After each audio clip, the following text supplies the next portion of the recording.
Are you dancing, Nick? Are you dancing? Was I? Are you No, dancing?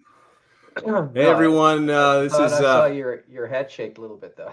I was The new dancing. Hey intro music. everyone, this is Nick and Martin. We're coming to you live from our offices in Dallas and Fort Worth. I am in Dallas, and Nick is in our Fort Worth office. This is our a wrap-up show. We had one last week. We're having again another one this week. We have some news, and you've probably have already heard about it.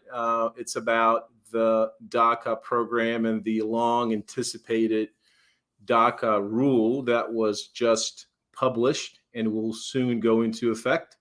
Um, we'll talk about it. I would like to ask you to submit your questions to us so we could answer them live here today, or we can answer them later on.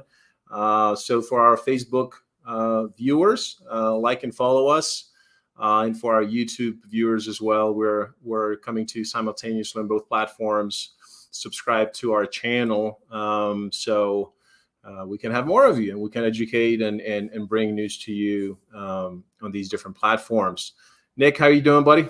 I'm good. A little under the weather, but feeling a lot better. I started off the week so, but I don't have COVID, luckily. But it's some bug is out there. I don't know. School starts and Something's been going around as well. Yeah, I think I tested 5 times with antigens and with PCR, everything negative. So you never know. But I'm glad you're back because I know you haven't been feeling that great. So what do you think about the news of the week? Well, yeah, I mean, finally, right?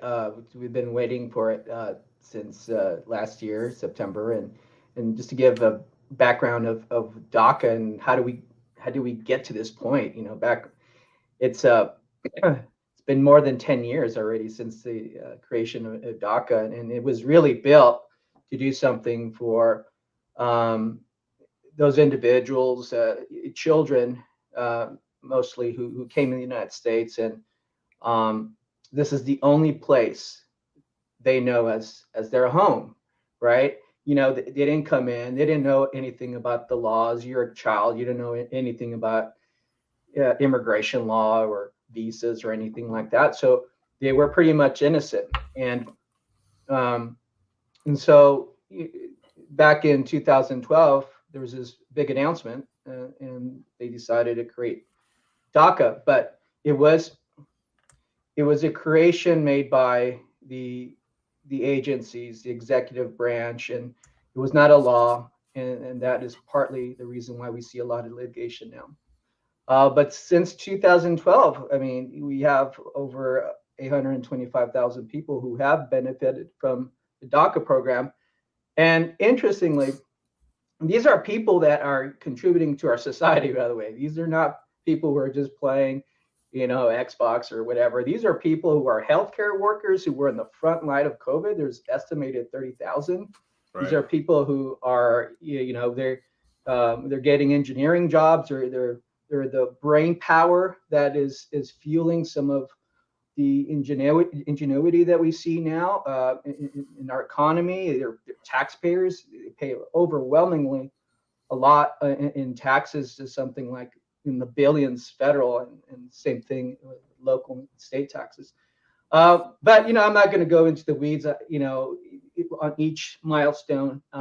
Basically, last year, September 2021, DHS, as part of the response to ongoing litigation, they were being criticized for this not being more official-like, that this just came out of the President Obama, just kind of, out of his magic hat, and said, these people are going to get these work permits. And to those who are critical of DACA, it feels a lot like I don't want to say it, but it's like a handout, like a benefit that is not authorized by the law. So that's really the thrust of the litigation we see now against DACA.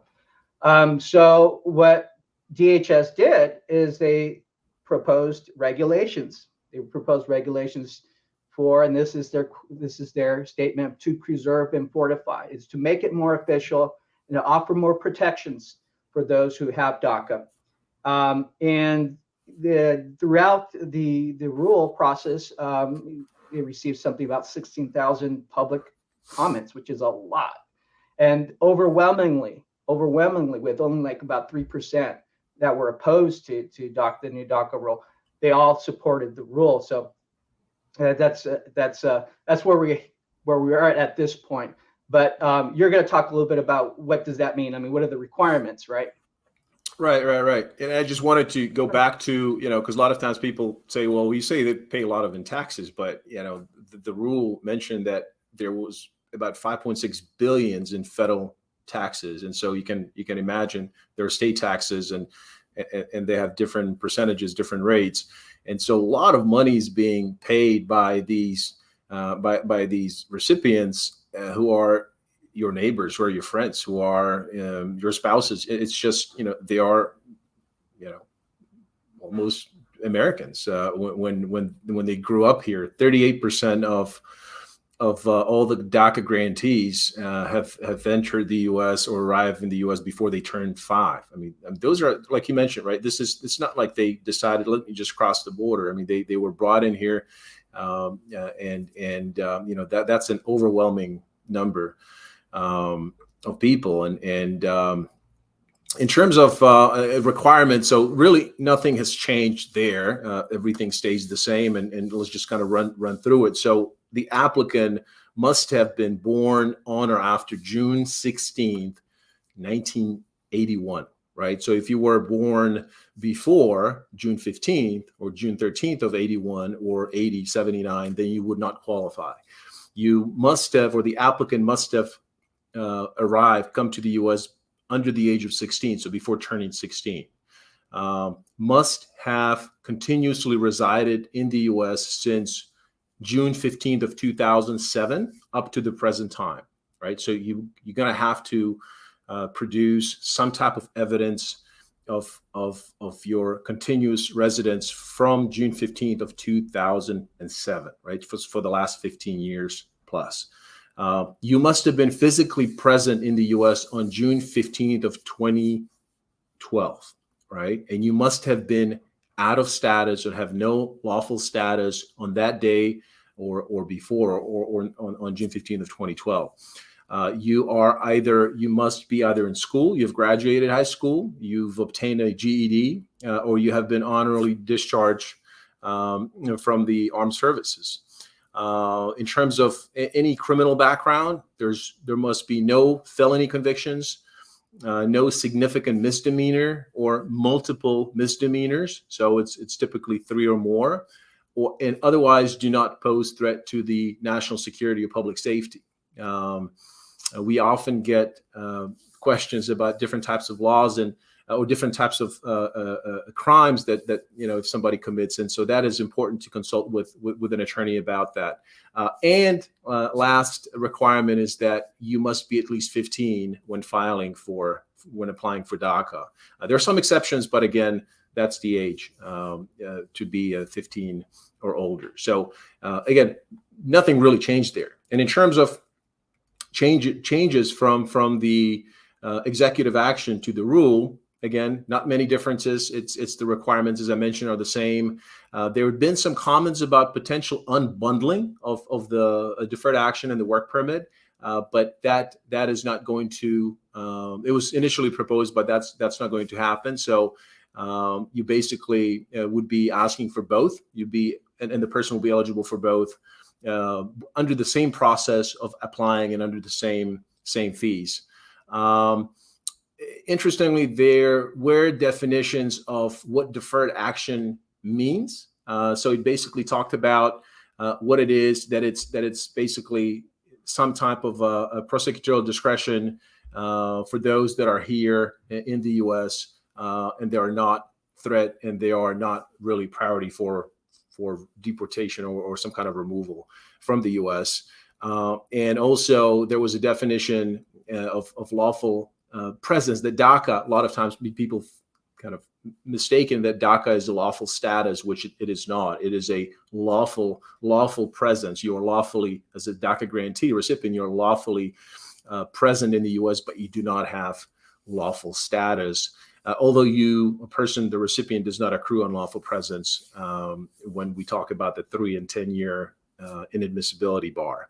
And then also that the termination. So if somebody has DACA and they wanted to terminate DACA, it is going to have to be done with prior notice. So if somebody has it and the USCIS wants to revoke it, the government wants to revoke it, they are going to give you prior notice. A couple of exceptions there. Again, I don't want to get into the weeds, but that's really the differences, if you can call them differences, between the executive action and the published rule. Yeah, going back a little bit on that lawful status, that's how they were treating DACA, and it really, I mean, I don't want y'all to be lost in the terminology. I mean, really, what it means is if you're applying for a green card and your lawyer says, hey, you can't do it here, you have to go outside. You know, a person who's been, and there's that term, unlawfully present, who's been here in the United States without any documents, they accrue after they turn 18 years of age. They start to accrue this time, and if it's been more than 6 months, there's a 3-year bar. So the moment you leave the country, it's as if you turn around and you see this wall come up, and you can't come in for 3 years. Same thing if you had no status after you turned 18. And if it's been over a year, then that's a 10-year bar. DACA stops it, but I read something really. It's not going. It's going to stop the time that you were lawfully authorized to be here. So when the moment they said that you are here with DACA, that's when that unlawful presence stops and doesn't count against you. So a lot of individuals, we try to see if they got DACA before turning 18, and if they continuously renewed DACA, that's good. I mean, we that means that there's a possibility that we can apply for their green card outside without having to do this waiver, you know, with the waiver of the 10-year bar and whatnot. But I thought that was interesting that they crystallized that definition. Mm-hmm.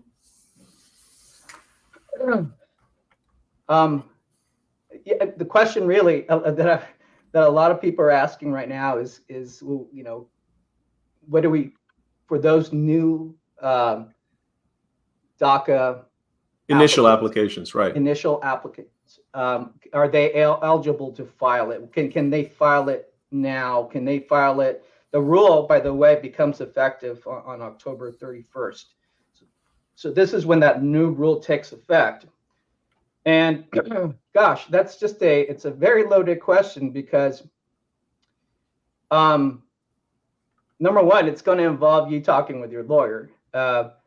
Interestingly, there's nothing there's a court injunction, which I'll talk about later. There's nothing in that court order that says that you cannot file a new DACA application.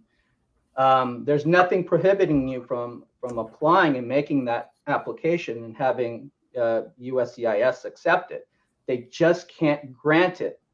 And so the issue is do you want to do that? There's a couple of things that I think you should consider before you file, or you think about filing on October 31st, or even before. Theoretically, I guess you could, but practically speaking, and this is a new rule. I would like to just emphasize, this is a new rule. You know, next week we might have more information for y'all. We might be sending out new updates about USCIS views this issue, whether or not you should file it.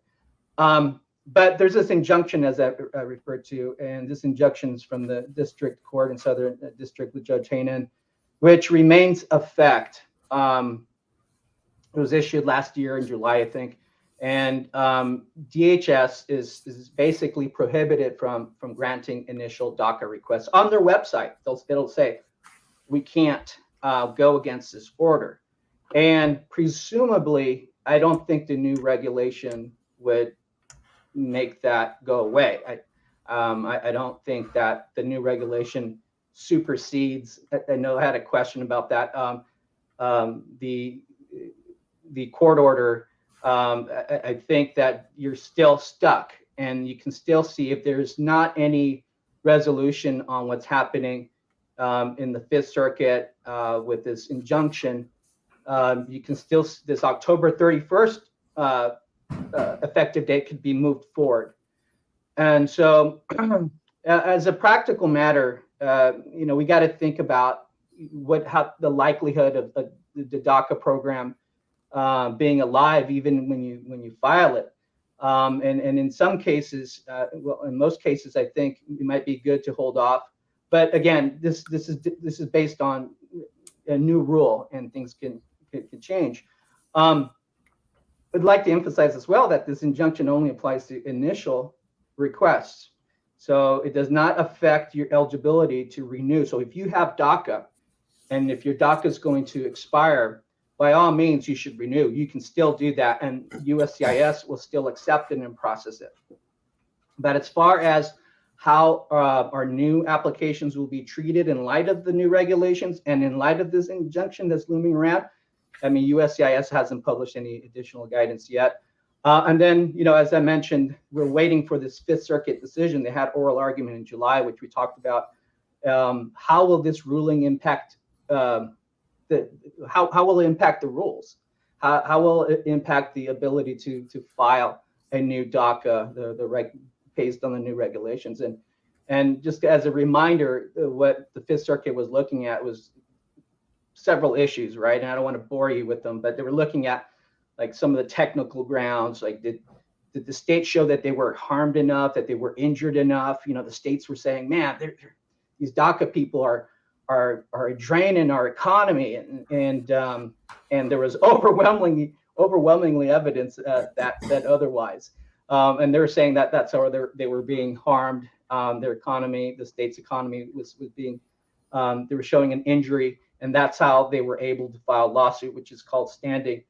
But really, what this injunction has, or what the court order was all about, it was really about two things. It was about procedure.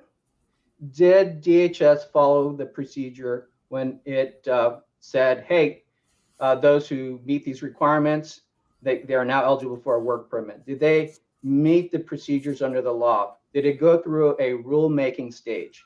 And that is one part. And then the second part is DACA illegal? Is it the legal authority of the president to establish such a rule? Is it legal? Does it go against the Constitution? So there's two separate things.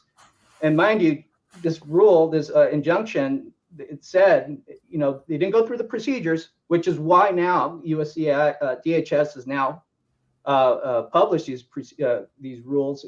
Now they can say, we followed the procedures, right? But now the looming question regarding DACA, is it legal? And so the Fifth Circuit is looking partly at that as well.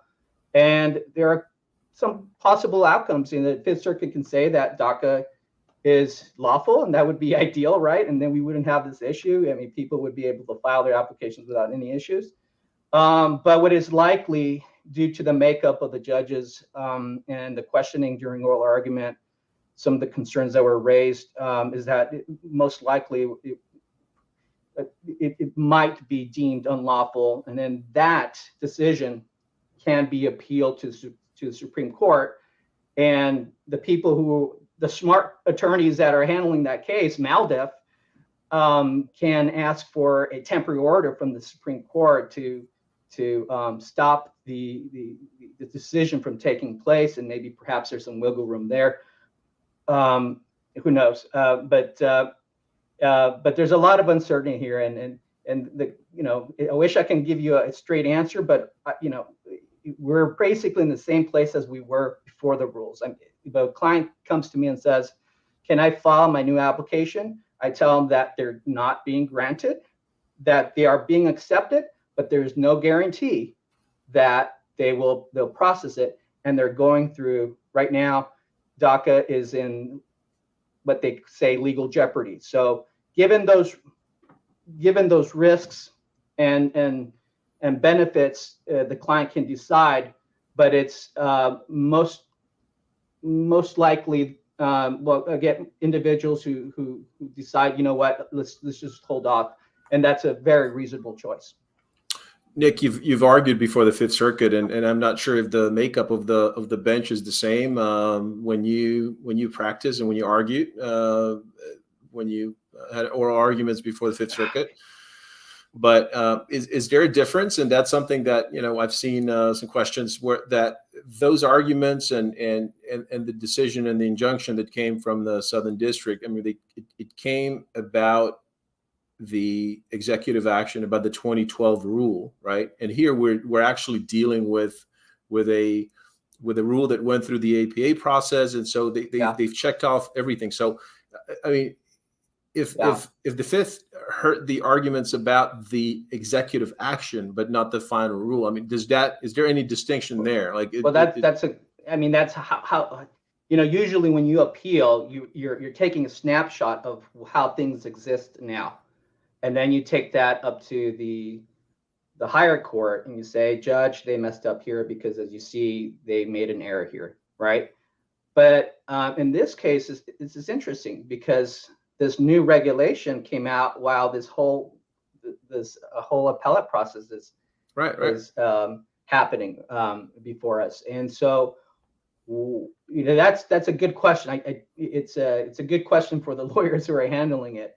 I suppose that they can introduce it as something that is relevant, and I'm sure judges can hear that, or the judges may not pay attention to it. They might just focus on the arguments that were argued before the court. So it just depends on the court. And just to add on that, the Fifth Circuit is, as many people know, it's a very conservative circuit court, and one of the most conservative, I think, in the country. And you can win a case, but most likely on technical grounds, when it's something was not like in here, we're talking about standing. Did the states show that they were injured? Are they a party to that?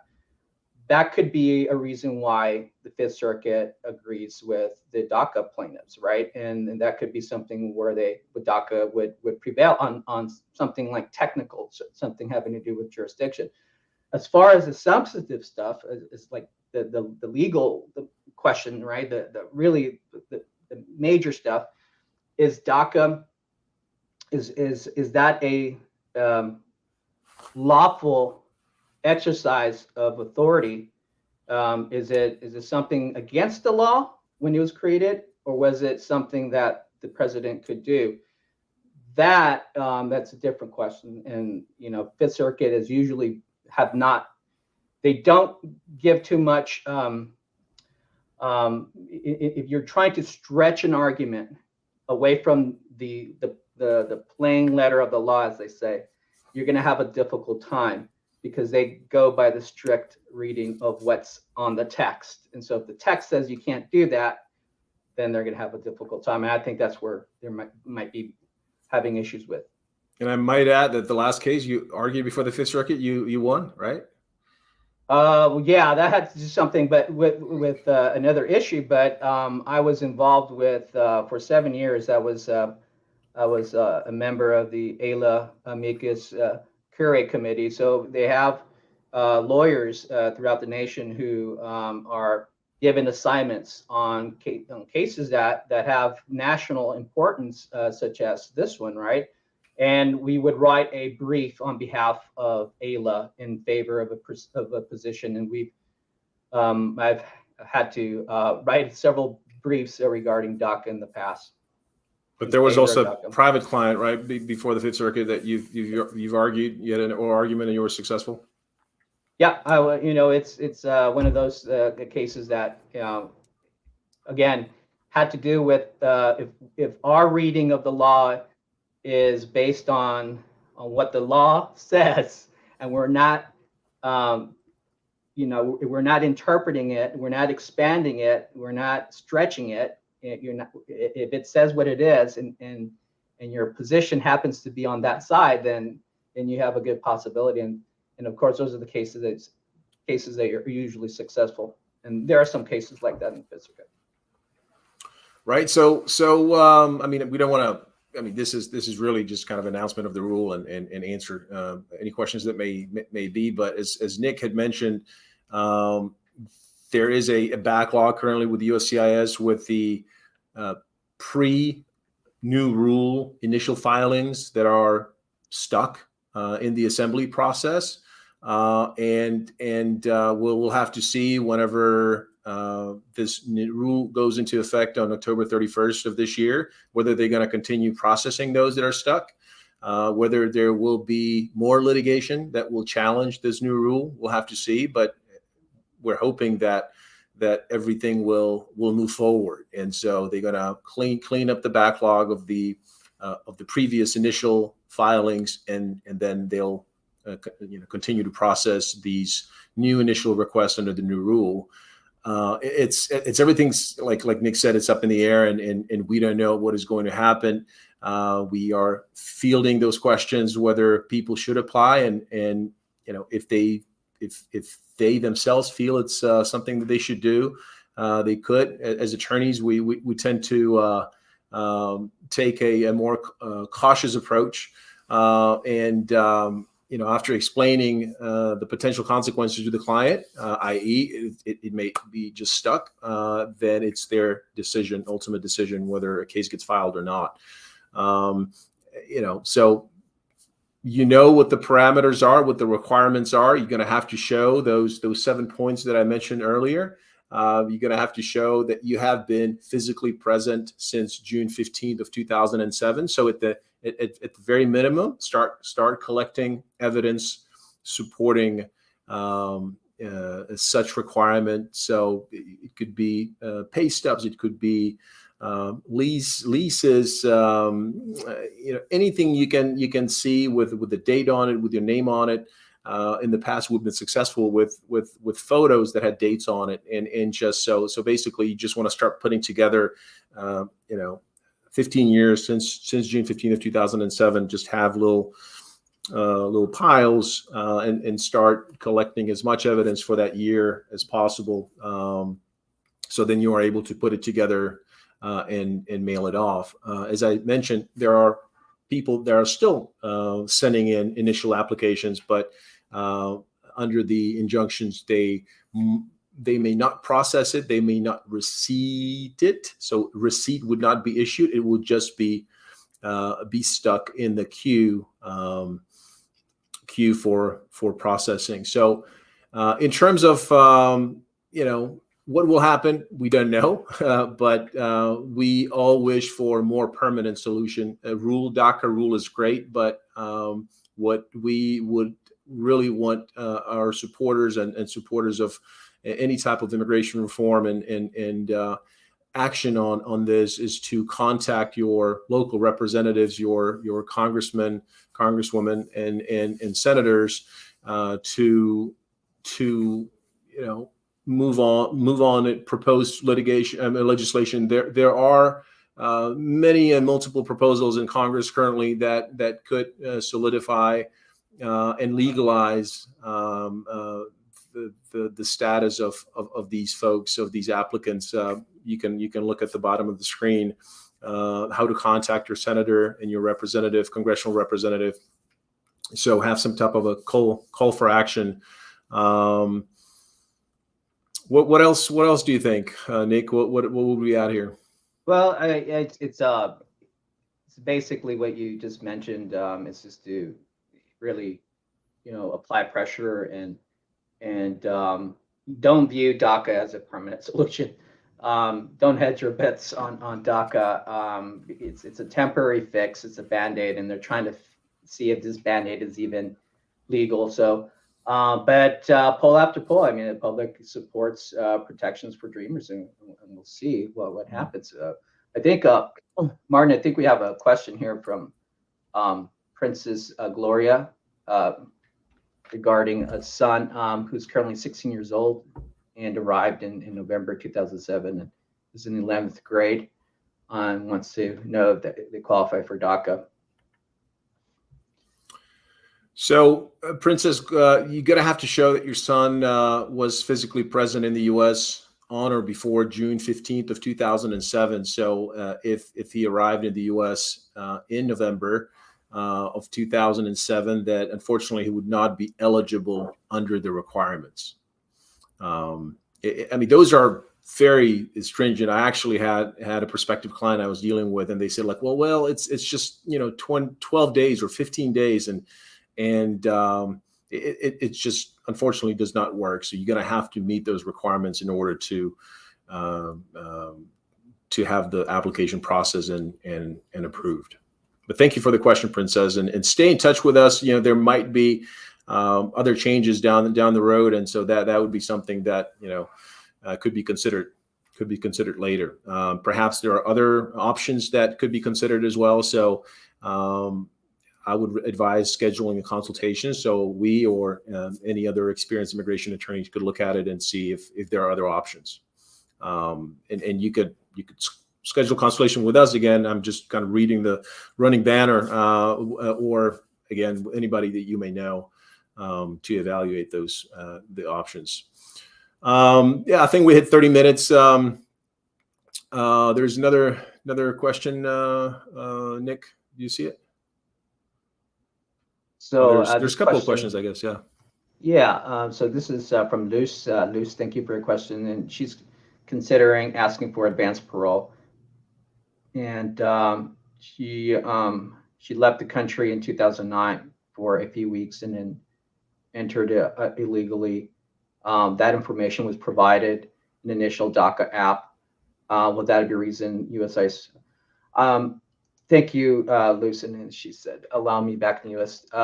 Well, Luz, you provided that information. You met the requirements. If you had a departure anytime between 2007 and 2012, and you meet the requirements for DACA and they gave it to you, this as long as that departure was brief and casual and innocent, that's how they describe it, then you should be okay. The only issue I would have is if, and I don't know if this is the situation in your case, but if you were apprehended when you came back, and if you were ordered deported, and then you came back after that order of deportation, or if you were ever at some point ordered deported, then I would think twice before applying for advanced parole, because USCIS, interestingly, says, you know what, if we give you advanced parole, but if you have a deportation, we're going to wash our hands from any decision that port of entry, which does not work for USCIS, makes when you come back. So a CBP officer might have a different opinion about whether or not you should come back in the United States.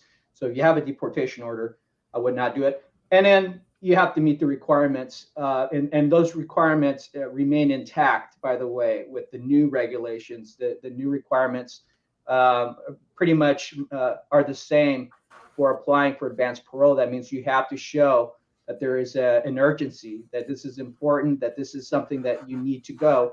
And they, give examples. There's medical emergencies. There's also situations where it might be part of your school curriculum. Study abroad. If it's part of that program, you might be eligible for advanced parole. If you're visiting abuelita with who's sick, that might be something. That might be a basis. It's worth trying. And there are other options. There are other bases to apply for advanced parole. I don't know if you want to add anything, Martin. No, I think you've covered it. Just be very careful, and again, this got to be always carefully examined to see if there wasn't any type of detention or any type of expulsion at the border, which could complicate things. And at that point, right, even if you're applying or you get it and you leave, there might be some other information that the Customs and Border Protection agents may have, and that could really stop you and just kind of shatter your dreams. So. Feel free to consult again, and so we can, in detail, in depth, look at your issue. Okay. Thanks, Luz. Thank you, Luz. And then we got hola, Lorena. On our Spanish show, we ask the people who watch us like where they from, and it's always interesting to find out where they came from. I'm not sure there's going to be a question. I think there's a one in Spanish, but are you seeing it, Nick? In the comments? No, I'm not seeing. No, I'm not seeing it.